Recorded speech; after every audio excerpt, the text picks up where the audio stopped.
নির্বাচনের দাবিতে বা মানুষের ভোটের অধিকার ফিরিয়ে দেওয়ার জন্য। তো মানুষের ভোটের অধিকার ফিরিয়ে দেওয়ার জন্য জেল কাটলাম, মাইর খেলাম, গুলি খেলাম। হ্যাঁ, এখন ব্যাপারটা আইসা শুনতেছি আবারও একটা অনির্বাচিত সরকার সংস্কারের নামে দীর্ঘদিন ক্ষমতায় থাকতে চাচ্ছে। তো শেখ হাসিনা তো সেম সিস্টেমে আমি উন্নয়ন করছি, উন্নয়নের নামে ক্ষমতায় থাকতে চাচ্ছে। একদল উন্নয়নের নামে ক্ষমতায় থাকতে চায়, স্বৈরাচার হয়ে গেছে।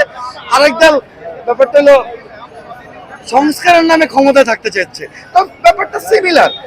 আমি তাদের স্বৈরাচার বলতে চাই না, কিন্তু তারা যে কার্যকলাপ করতেছে মানে করতে চাইতেছে, সেটা কি কোনো দিক থেকে আওয়ামী লীগের থেকে আপনি মানে পৃথক করতে পারবেন?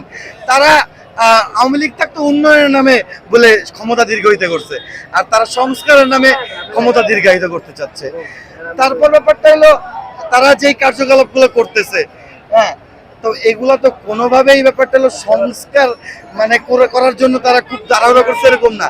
তারা করতেছে ব্যাপারটা হলো কিভাবে ক্ষমতা দীর্ঘায়িত করা যায়, কিভাবে বিভাজনের রাজনীতি সৃষ্টি করা ক্ষমতা।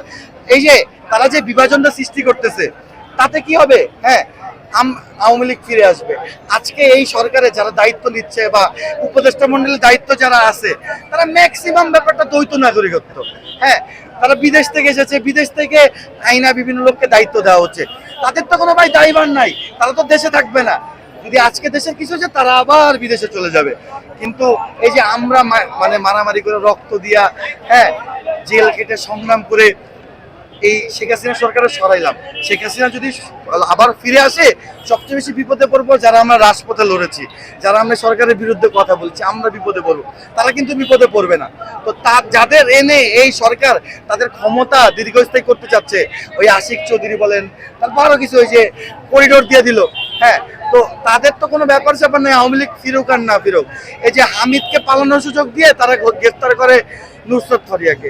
নুসরাত ফারিয়ার ব্যাপারে আমি যদি বলি, নুসরাত ফারিয়া যদি আগের কর্মকাণ্ডের হিসাব করা হয়, তাইলে তার অপরাধ আছে, কিন্তু ওইরকম আগের কর্মকাণ্ডের হিসাব করতে গেলে সার্জিস হাসান তো ছাত্রলীগ করছে, তো তাদেরও গ্রেফতার করা উচিত। হ্যাঁ, কিন্তু জুলাই যারা তাদের নিশ্চিত ক্যারিয়ার ছাইরা আমাদের পাশে এসে দাঁড়াইছে। নুসরাত ফারিয়া কিন্তু দেশে ছিল না, বিদেশের মাটিতে ছিল। সে বিদেশের মাটিতে দাঁড়ায়াও যে মানে বৈশাও সে তার নিশ্চিত ক্যারিয়ার ছিল, কিন্তু সে শেখ হাসিনার চরিত্র অভিনয় করছে। তার আওয়ামী লীগ থাকলে নিশ্চিত ক্যারিয়ার, সেই ক্যারিয়ারে সে বিসর্জন দিয়া ছাত্রদের পক্ষে দাঁড়াইছিল, ছাত্রদের পক্ষে স্ট্যাটাস দিছে। তো আমার কথা হলো, সেই আন্দোলনে যারা তাদের নিশ্চিত ক্যারিয়ার বিসর্জন দিয়া আমাদের পক্ষে দাঁড়াইছিল, তারা সবাই আমাদের ভাই, তারা সবাই আমাদের বোন। তো তাদের ব্যাপারে অবিচার করা যাবে না। আর সবচেয়ে বড় কথা, আমরা যদি সবাইকে এইভাবে আওয়ামী লীগ ট্যাগ দিয়ে ডিভাইড করা শুরু করি, দিন শেষে ব্যাপারটা মানে হিউজ লোক তো আওয়ামী লীগ করছে, আওয়ামী লীগের সুবিধা নেওয়ার জন্য আওয়ামী লীগের পাশে ছিল, এই সংখ্যাটা কিন্তু কম না, প্রায় কোটির কাছাকাছি চলে যাবে। এত বড় একটা সংখ্যাটাকে যদি আমরা, হ্যাঁ, ডিভাইড করে আওয়ামী লীগ ট্যাগটা আলাদা করে দিতে চাই, তাদের তো আমরা বঙ্গোপসাগরে ফালাই দিতে পারবো না, তাদের দেশেই থাকবে। তো একটা সময় কি হবে, তাদের তো তেলের পিঠ থেকে যাবে আওয়ামী লীগ ট্যাগিং খেতে খেতে। তারা কি করবে? তখন আওয়ামী লীগ ফিরে আসার জন্য যা কিছু করার তারা কিন্তু করবে।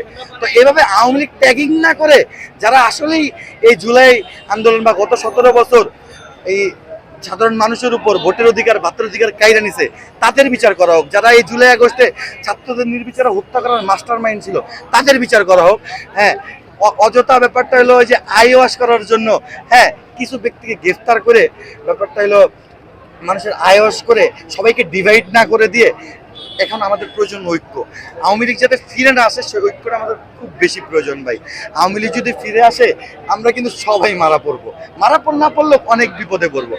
তো এভাবে ডিভাইডেশনের রাজনীতি না করে আমাদের উচিত মানে যারা প্রকৃত দোষী তাদের বিচারটা করা, আর যারা মানে এই জুলাই আগস্ট আন্দোলনে অন্তত ছাত্রদের পক্ষে আসছে, তাদের ন্যূনতম একটা ছাড় দেওয়া হচ্ছে।